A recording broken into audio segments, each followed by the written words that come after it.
Beautiful, light-filled souls. I am so excited to have Mary Jo Rapini here today. And she is she's done so much, but she's a host of a local TV show. She's an intimacy and sex counselor, certified anger management therapist, popular speaker, and sought after personality. But what really strikes me in listening to some of your work is that I know you have a heart for helping people. Mm. And you really want people to live their best life. And so if you could fill in a little bit more of your bio and kind of how you got into this work, I'd love to hear that from you. Okay, well, I have a YouTube channel and it's called Reaction Reset, and it's basically what I would consider giving counseling in a format that's free. Each video is 5 to 10 minutes, and I love this channel. I love this platform because it does allow people to tune in, watch, and I actually think, since counseling is so expensive, I don't think this is in lieu of counseling, but if you are dealing with a counselor or you're dealing with an issue of trauma or abuse or any kind of emotional, mental health issue, it's going to really help you get back on track.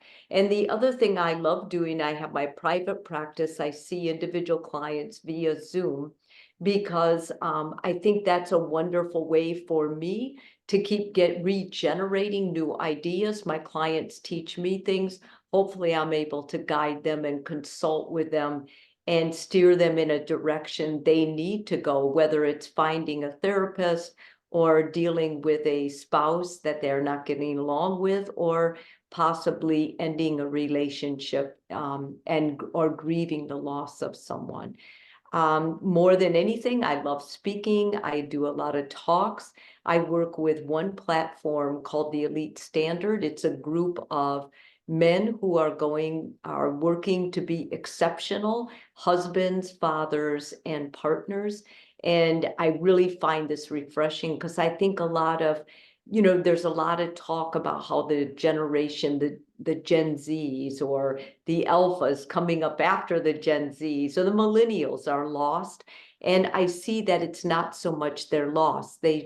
We just need more good mentors for men and women. And so this platform is all about encouraging that, building that, and training them to be mentors for someone else. So. I love that. And of course, my channel focuses on a lot of people who've had near-death experiences, but one thing I love about you and other experiencers who don't talk about it too much is you're just in your mission. You're in your work, and of course, you're informed by the other side, but you're living your mission. And for me, many years, that was teaching. I'd like you to just, before we get into your near-death experience, maybe say a little bit of how your spiritual experience began to inform some of your work.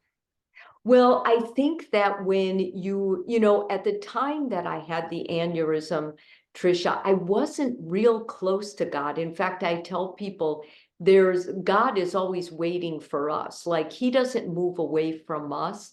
We move away from God. We get too busy with our lives. We start minimizing the effect he has. And when I say God, I'm not only talking about God, but the Holy Spirit he blesses us with. I think when we hear that voice more than anything, that's our inner brilliance. It's God speaking to us and the Holy Spirit. And I think if you pray to be closer to God, to see God every day and hear the Holy Spirit, that you will actually be guided. But we busy ourselves with noise and videos and gaming and other things that distract his voice. And before long, we begin feeling like, it's our decision, it's our life, it's our choice. And I'm not so sure that that is the best way to live. In fact, I'm pretty sure that that's how we make a lot of mistakes and we get further away from what our mission maybe should be, if the further away we get from him. That's beautifully said, that a near-death experience will put you so in touch with that voice of God. It can't be denied. Yes. And Yes, not only a near-death experience, but I think any godly experience. And I actually think, I've heard from a lot of people that there's experiences going on all the time, and we don't talk about it because God in our society, people are afraid to bring it up and they're afraid to talk about it. They believe others will misjudge them or misinterpret what they're saying. But having a moment where you can feel God and you feel Him communicating through your skin, through your eyes, through your ears, that's an incredible experience and one we should just find great joy in and want to share. So I think when you have a health crisis or something like what I had, it just strips away all the other stuff real quick. And you begin going, oh my God, what was I missing? And you find out. so, who were you before? If you could just briefly tell me who you were before your before your aneurysm, and then who you were, and go into your experience. I'd love to hear some of that. Okay, well, what's really interesting is I was on quite a journey. I was a psychologist trained in Houston, Texas.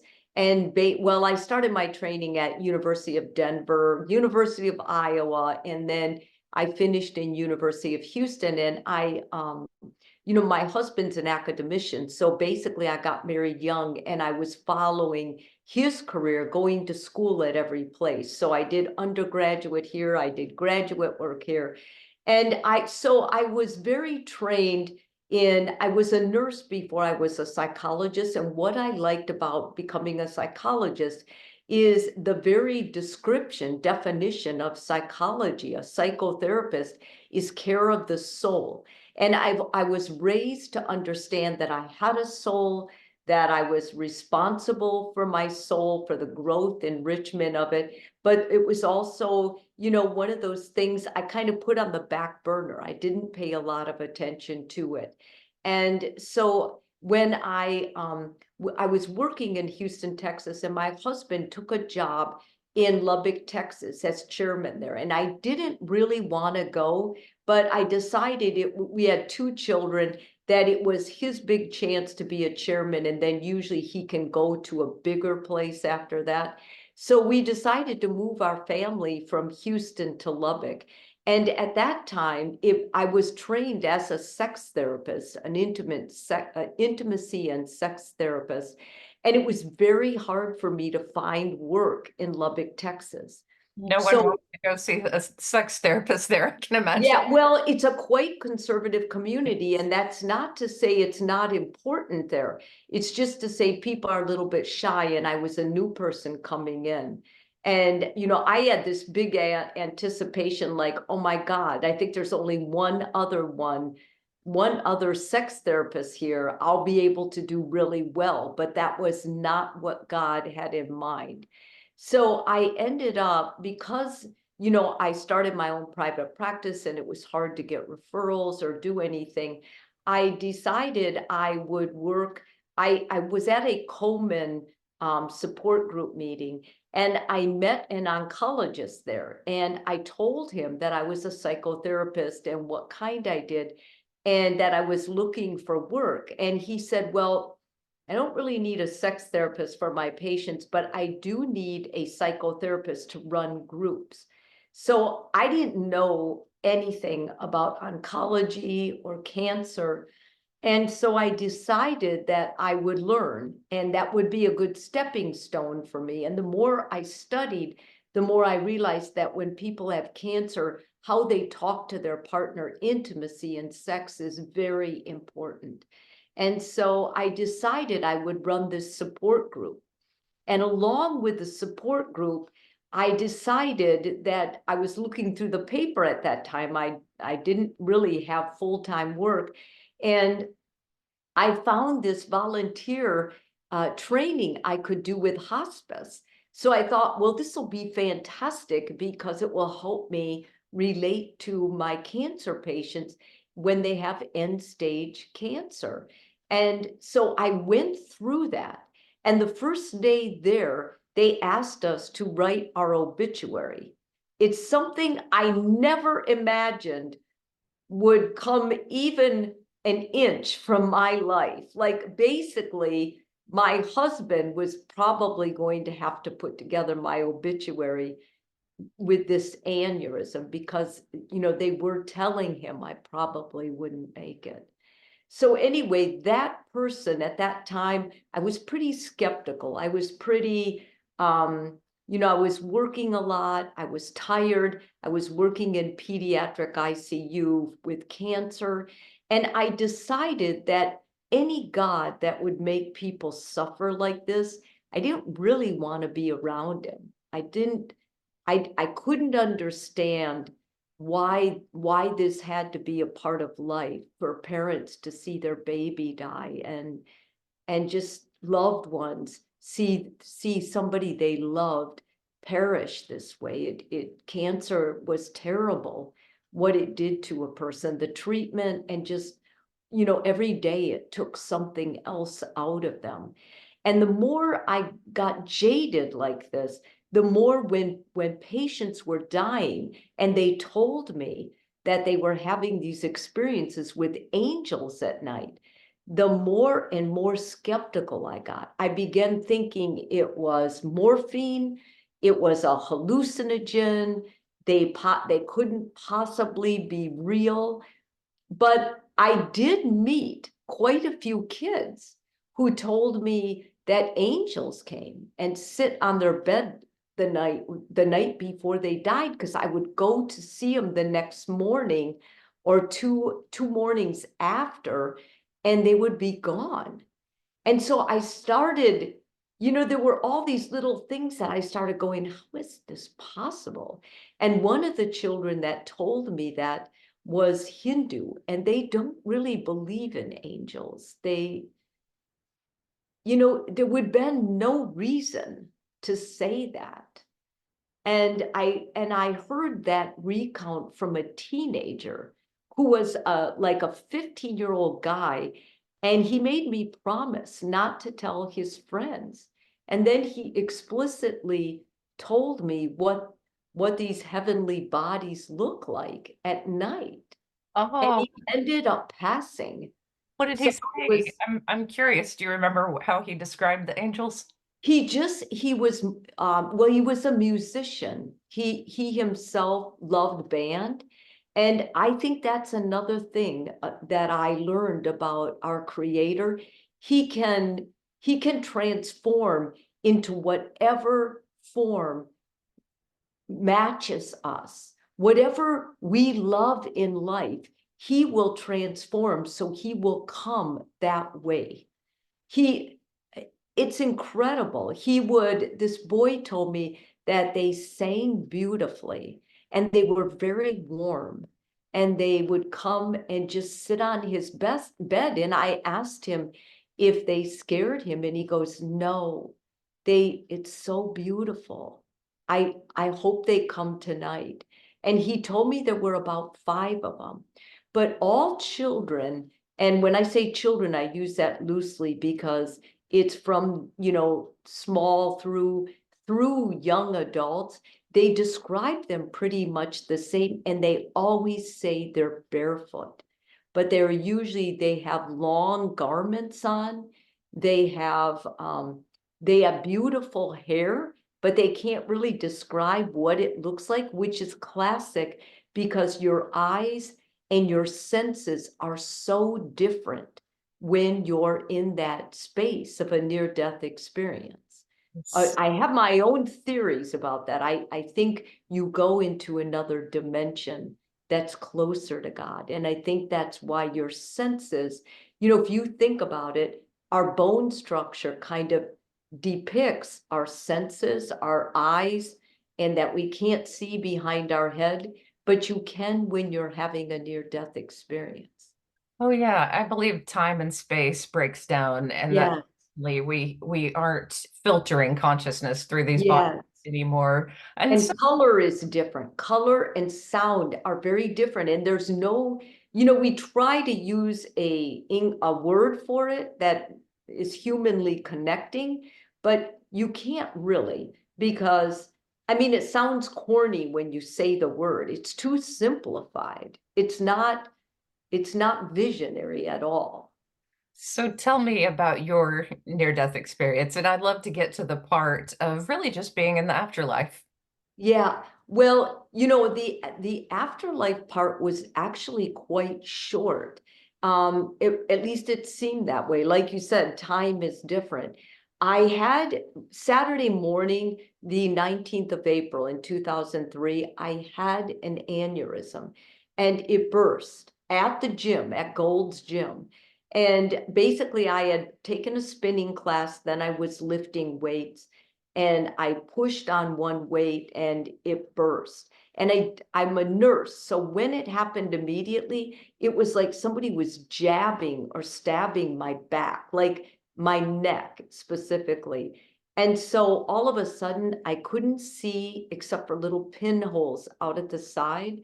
And I couldn't really hear it. It sounded like I was underwater. And when I went, I thought I was having a vasovagal response, which is that nerve that can get set off sometimes. So I went over to the water fountain, and when I went to push down on the lever, the right side of my body just started jerking. So I immediately thought, oh my God, like I'm having a seizure. So I laid down. I kept smelling blood, but there was none coming out. The people at Gold's called an ambulance. They came and they said, "Oh my God, like you have incredibly high blood pressure right now." And I said, "Am I bleeding?" And they said, "Well, you're not on the outside, but we think you might have a bleed in your brain." So they took me to the hospital, UMC. And I worked there part-time because of the cancer center. And I also worked at Covenant a little bit, the other hospital. So unfortunately, all the neurologists were gone that weekend. My husband was there and they called him and he was there in the ER waiting and that he had worked there, but he was consequently working at Houston now because he had gotten this happened right before we were going to move back to Houston. The timing was crazy. So anyway, when he saw it right away, they did an imaging scan and my head was full of blood. And my husband looked as white as a sheet. Like when I saw him, he's like, "Mary, you've had a bleed in your brain." All the neurosurgeons were out of town. So basically, we had two choices. They could move me, they could fly me to Dallas, but the neurosurgeon who was there covering was retired. He was an older guy and he knew Ron.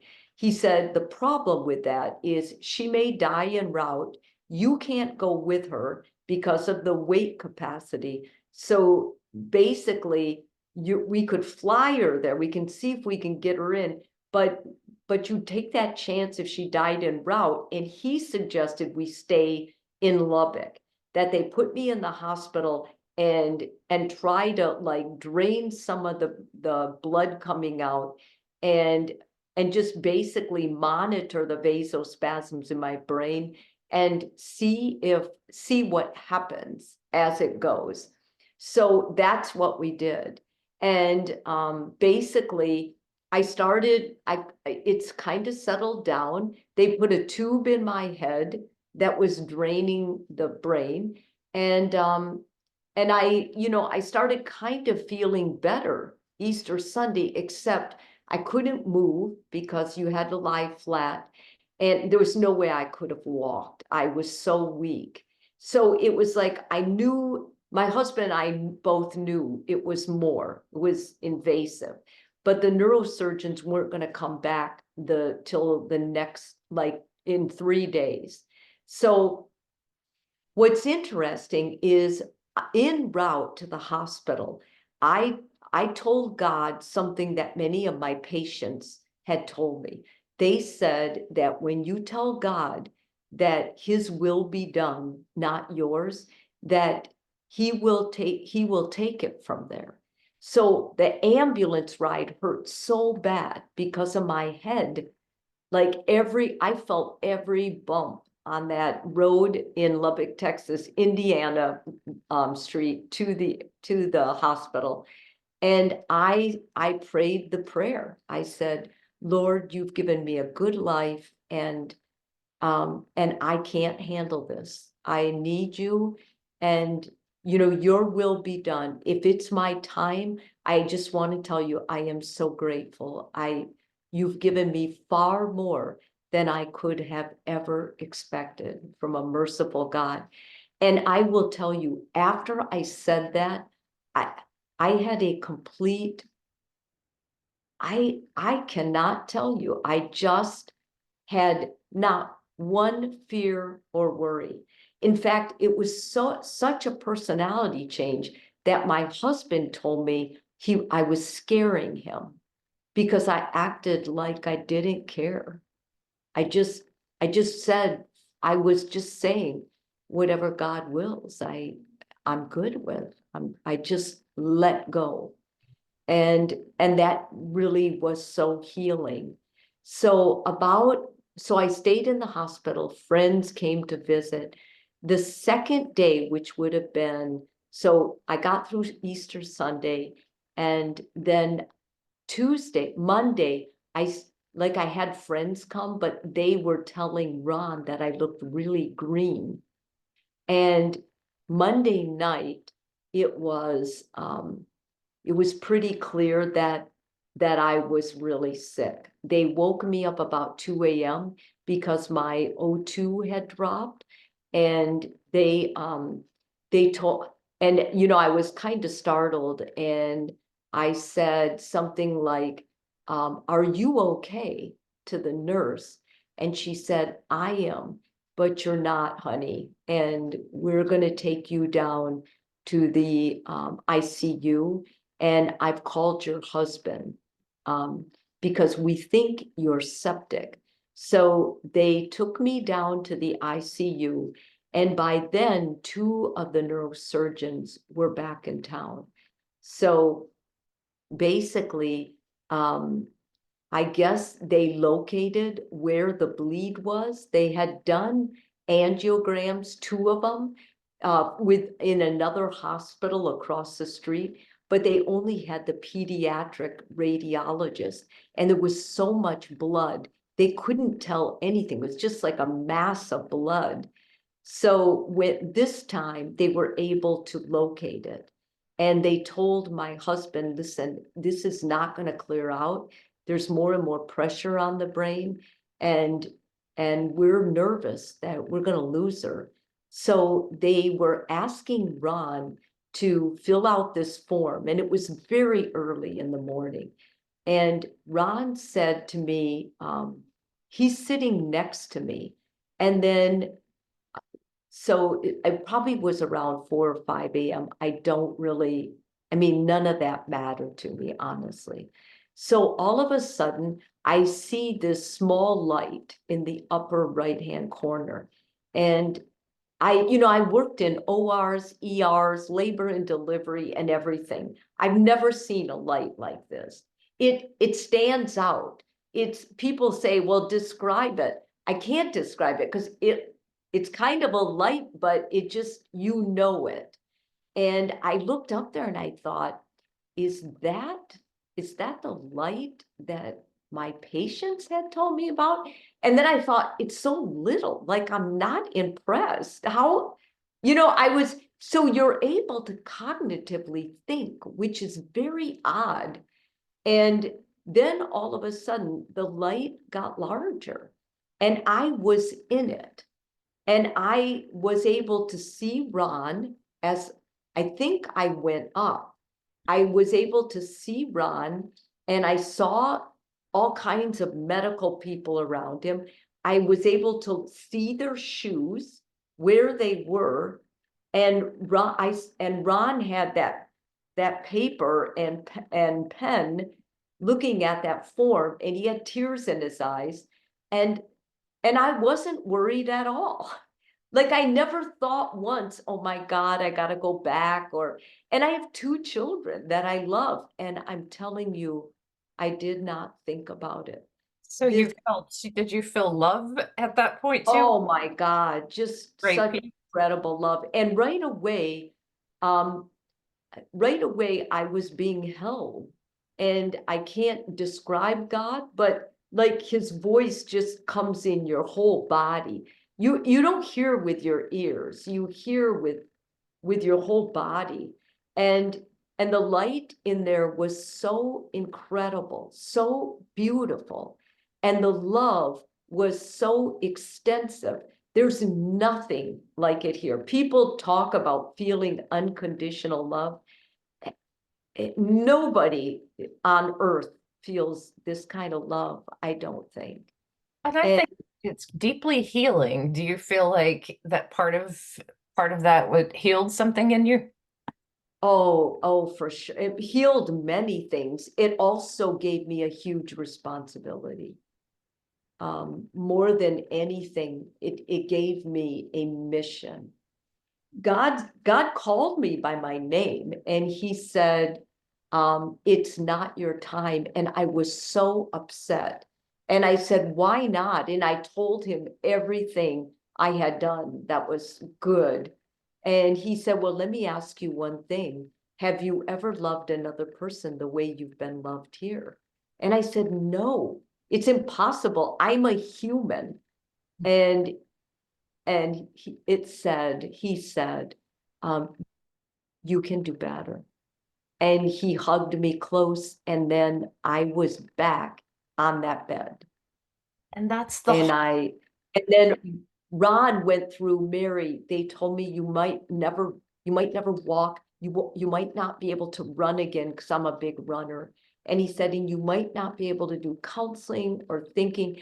And I said, don't worry about it. I said, I talked to God and I'm not going to die. Because he kept saying, oh my God, don't die, don't die. And I said, don't worry. And he thought I was hallucinating, but I told him later, and he goes, you remember that? And I'm like, oh, yes. oh, that's They don't give you any hallucinogens, which I didn't realize when you have an aneurysm. In fact, they don't give you any morphine. I mean, the pain is unbelievable. It mm. is really, when you bleed in the brain, or like when you have a spinal tap, if you bleed, it is the most painful thing I've ever encountered. So the question I get asked a lot, and I'm sure you get asked this as well, is people want to connect to that love. They hear how healing it is for Yeah. death experiencers and they want more of that in their life. And I Mhm. say a regular meditation practice and prayer can help, and really just kind of coming with that innocence of a child, believing that God is there for your highest good and your highest benefit, and really will heal all those Yes. wounds of abuse and all those slights, Mhm. the pain of this earth. Right. To hear what you tell people as a therapist, like you probably come in contact with suffering and people who are deeply longing for that love.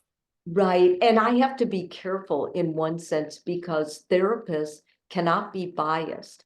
But when people are like hearing a voice, or they say to me, I don't know, my gut or the voice in me tells me I have to let this person go or this relationship go. They ask me, and I said, well, the one sure thing I know about God is he loves you. And he would never tell you to do something that would hurt you or someone else. And by hurt, I mean something that was dreadfully wrong. So if people ask God for clarity, if they ask God to help them and they get something back that would harm the other person, would be an act of revenge or spite, that's not God telling them that. God will never do that. God only wants what is best for you. He only wants what's going to be part of your growth. So this is what I find so comforting. When I pray to God, I know that what he answers me is for my good and the best way I can manifest him to others. I agree. And I think a lot of times near death experiencers are told to love the person in front of us. You love your clients. Mhm. I love my student. Right. Whoever is in front of us, that's who, Yes. regardless of what they've done, like regardless Right. of who they are, it's not up to us to judge them. It's up to us to show them that that healing is possible, that that Yes. unconditional love Ab- is. Absolutely. And that's where I think a lot of churches get off track, and some spiritual Mhm. teachers get off track, is it isn't just one way. Every person's path unfolds in the way that it's meant to unfold for them. And love is an incredible healer. And that makes us sound like optimistic and kind of like far out in a way. But Yeah.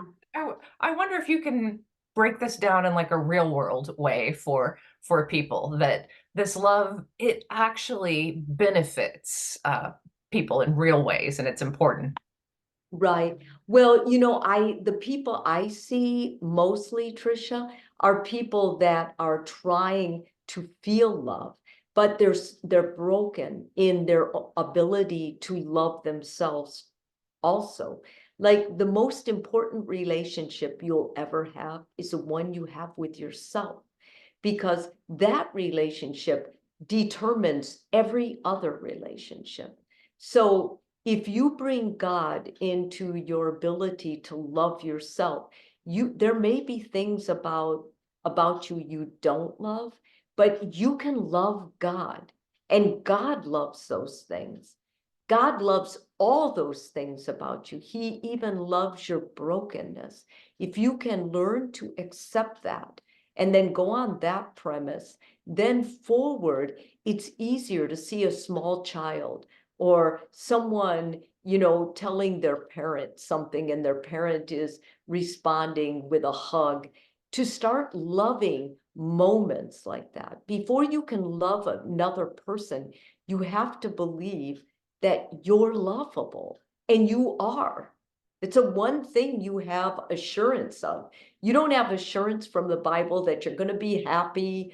God, nor Jesus, nor anybody else ever promises that. But they do believe, but they do say you are loved. And I truly believe, I think God loves us more than anyone else would ever have the capacity to. And He's merciful because He's merciful with me. And I am a sinner. And He never once, that was not how He presented. He didn't say, well, you're a sinner. He asked me if I had loved anyone the way I had been loved there. That is an interesting point. I learned about judgment and how to look into the hearts of people, and Yes. be more loving. And really, acts of service is also love. I believe Yes. that Yes, absolutely. that In serving. fact, that's the whole idea behind marriage. You shouldn't get married if you're not ready to serve someone. You're serving another. That's what it's meant for. Let's let you talk a little bit about that, because that is a common question that I get from people. This is thrown around a lot. I think when people are unhappy in a relationship, they say they're with a narcissist. And Yeah, sometimes that is true, but sometimes when people are just disconnected from one another, they're very selfish and they're not serving one another. right. They're very into themselves. So could you talk more about service to another person in marriage? I think that's beautiful. Yeah, well, one of my favorite books was Timothy Keller's, who recently passed, and he said what I just 100% agree with, that marriage, the whole concept of marriage it's a serving of your partner. And I hear a lot of people say their partner's a narcissist. More than likely, they're not. Narcissism is actually pretty rare. And you can't call someone a narcissist just because they're self-centered. Social media has made everyone a quasi narcissist. Like basically anybody that poses pictures and edits pictures, and that becomes more important than sharing the moment and really listening and respecting your partner, has some attributes of narcissism. And that's a lot of us. That's you, me, everybody at times when you're on social media. But I think what's important is that once you get married, it's not about you anymore. It's not about me. It's about we, and you have to serve the relationship. Sometimes that's hard when your partner is self-centered. So I tell people, don't at those times focus on the relationship. Is your behavior, is your reaction going to make the relationship better or worse? And going with that line, sometimes I hold my tongue. Sometimes I ask my partner if we can sit down and visit later in the evening when there's no distractions, and then we can iron out some things. It's impossible to serve someone when you're angry at them because you didn't get anything. And so you're basing your service on what you got.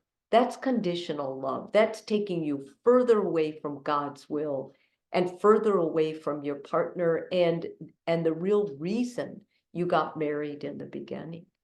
And this is, I didn't say that in order to discount people who truly Yeah, were narcissists who have right, dated them from their children and right. used them in a variety of ways. It is very painful what happens in Yeah, a family situation. yes, of Um, course, right. and and yet I think there are ways that two truths can exist at the same time. I'll use myself as an example. I can be reacting from trauma in some Right, circumstance, but be right that someone had discounted my feelings or had treated me in a bullying way, whether it's right, a partner or work situation or whatever this may be. And that person may have had good intentions, but came across in a bullying, right. so Yes. there can be two truths that occur, and that's the true healing, I think, in society, is being able to see from another person's perspective. And so I'd love to hear what you say about how you're able to do that, and did the near death experience help you get people to get outside of themselves and see the bigger picture? Well, nobody can do that as eloquently or as efficiently as God.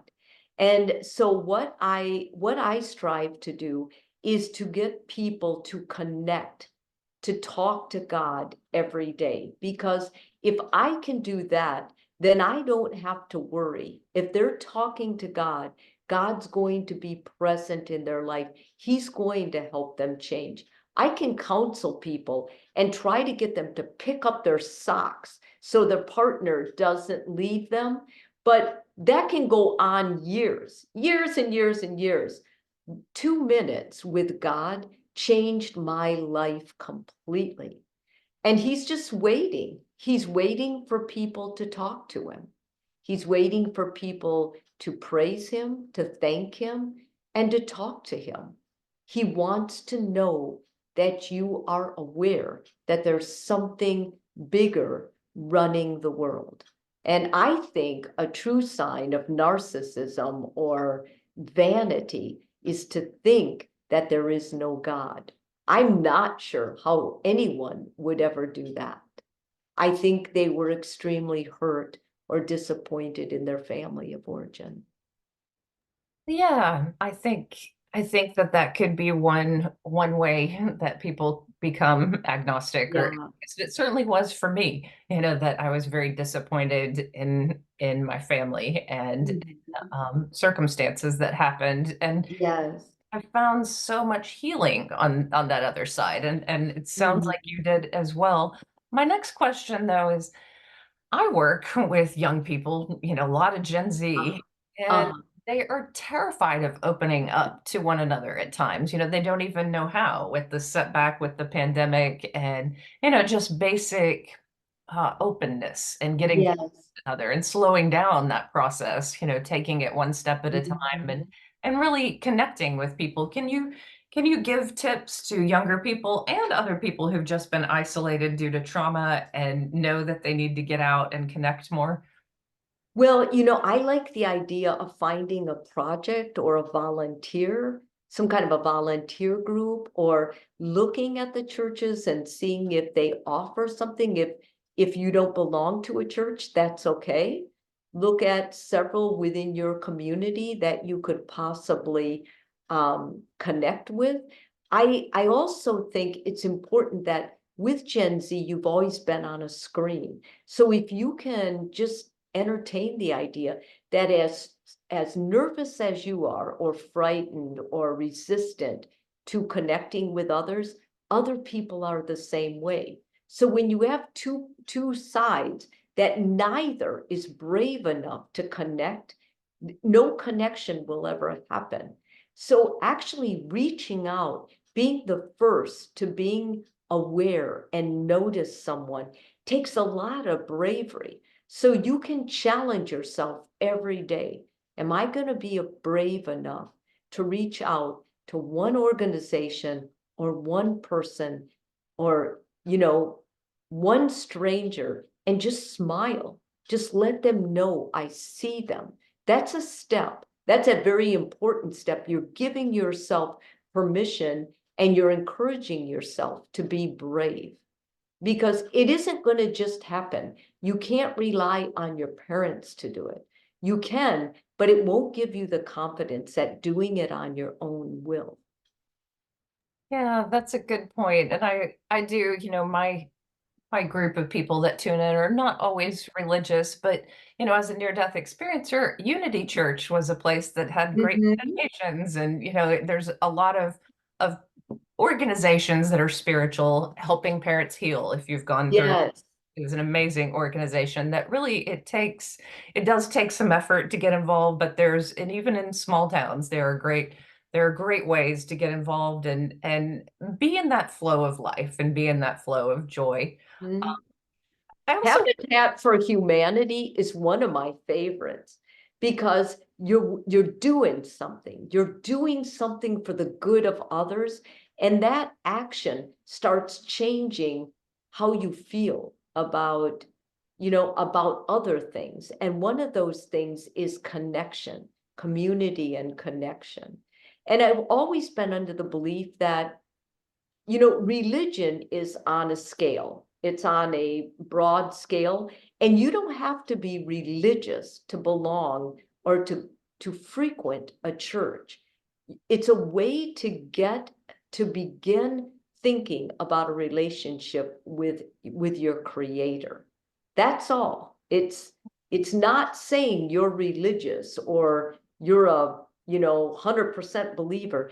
It means that you are recognizing something that is wired into you that is not human, and you're not sure where it came from, and you're curious. I I, think if you can be curious, you can do a lot.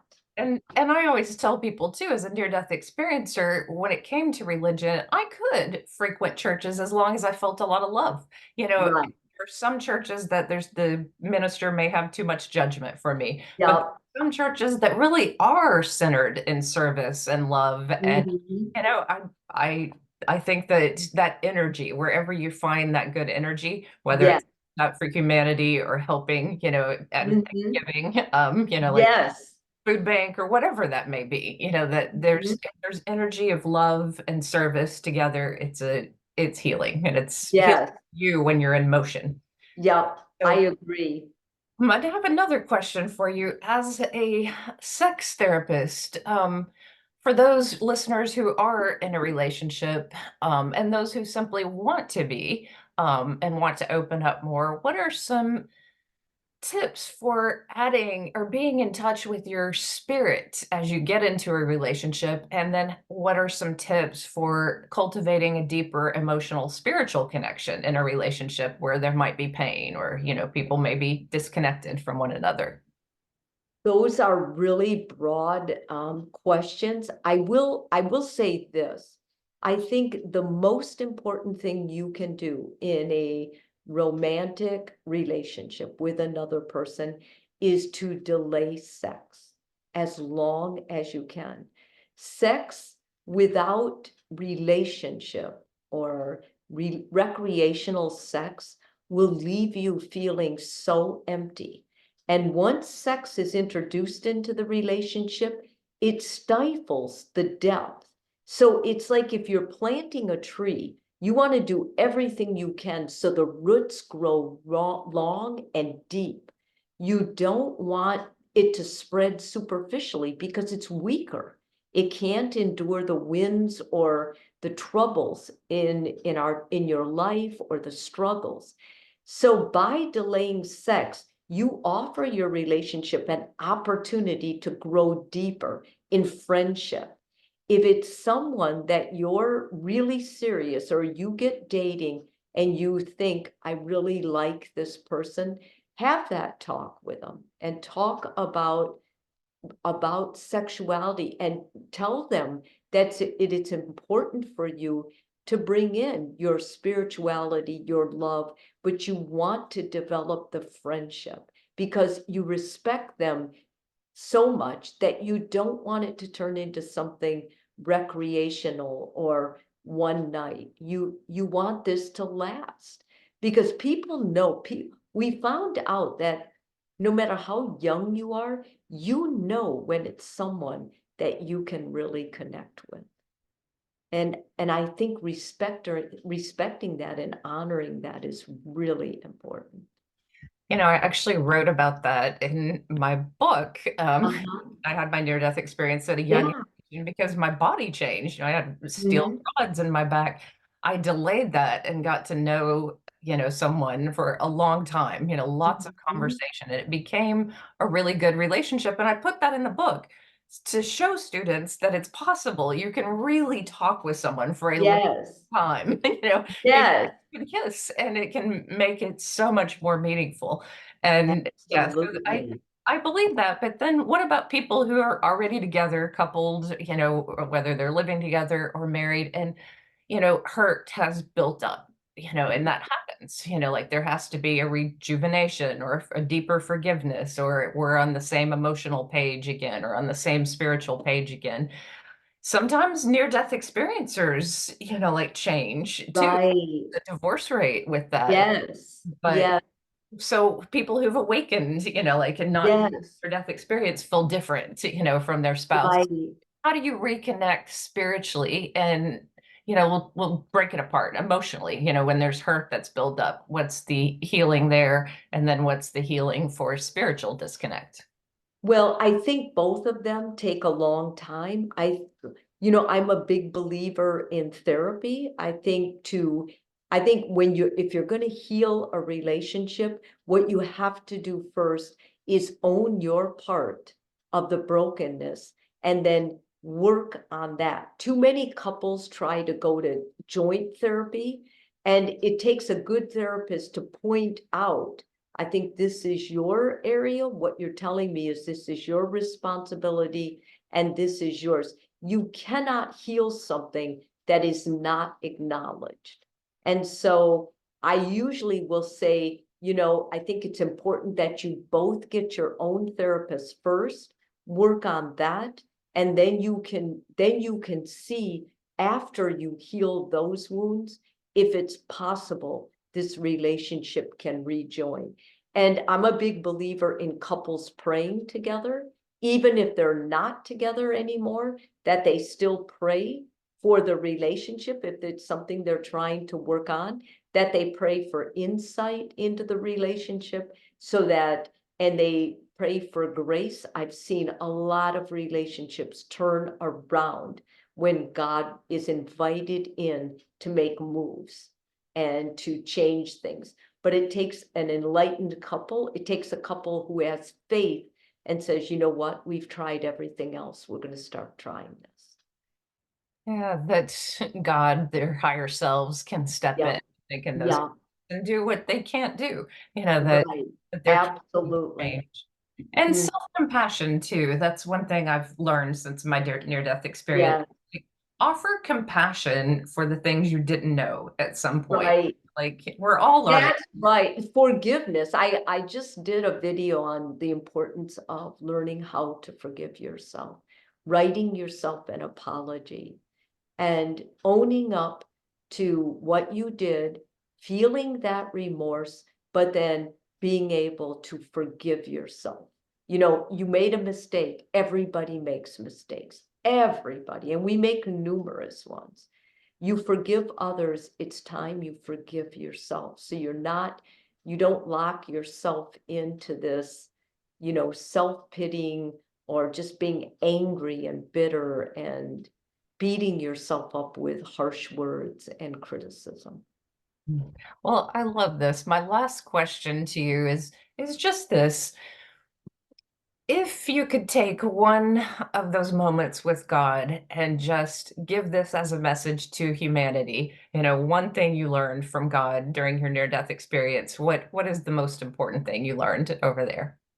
He knows every one of us.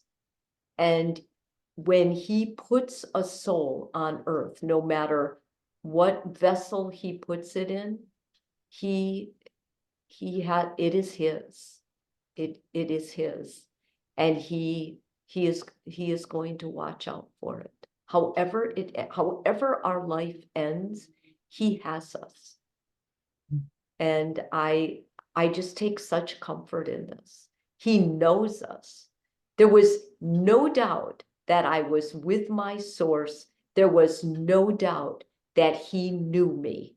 Not like I know even a best friend or a loved one. He knew me because he was part of my creation. Beautifully said. Well, I will put the links below to your YouTube channel and your Oh, website. great.